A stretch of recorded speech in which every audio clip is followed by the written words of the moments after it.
माँ पाई गछटिए जुलाई 1 तारिख में आजीवन महोत्सव बारिपदा बनखंड बारिपदा ठारे माँ पाई गछटिए पालित हो जाइछि। ए उत्सव रे जनसाधारण को बिना मूल्य रे विभिन्न गछ प्रदान करथिले। माँ पाई गछटिए निज बगीचारे बाड़ी रे विभिन्न फल फूल गछ लगाई निज घर सौंदर्य सहित परिवेश को सुस्थ रखंतु। माँ पाई गछटिए आज वन विभाग बारिपदा डिविजन रे देखा मिलता। मयूरभंज पंचदूत न्यूज। 76तम वन महोत्सव पालन अवसर में आम बारिपदा वनखंड रे आज प्रथम दिन शुभारंभ आम करे गोटे सबुज रथ माध्यम आम सहजरे सहर विभिन्न कोण अनुकोण रे चारा वितरण करने गोटे व्यवस्था तार आज शुभारंभ हो जाइए।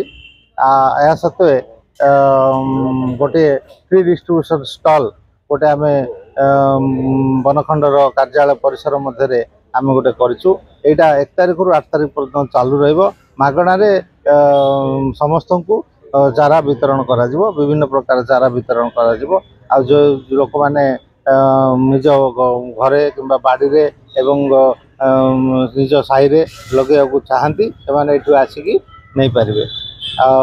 ए वर्ष आमर प्रधानमंत्री जो नारा रही एक पेड़ माँ के नाम योजना रे आमर बारिपदा वनखंड में 5 लाख चारा लगाई आमर लक्ष्य धार्य कर लक्ष्य धार्य करने आम समस्त बारिपदा वनखंड अंतर्गत समस्त वन सुरक्षा समिति इको क्लब एवं विभिन्न अनुष्ठान माध्यम आम ये चाराटा को आम लक्ष्य धार्य करने आम स्थिर करछू।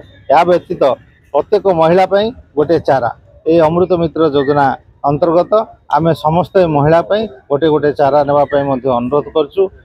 यही कार्यक्रम माध्यम आम विभिन्न नर्सरी गुड़ाक वनांचल नर्सरी गुड़ाक आम प्राय सुलभ मूल्य रे चारा वितरण आम चारा प्रस्तुत करूँ। 1 लाख चारा आमर बर्तमान प्रस्तुत होती 8 दिन भितर आम वितरण करूँ।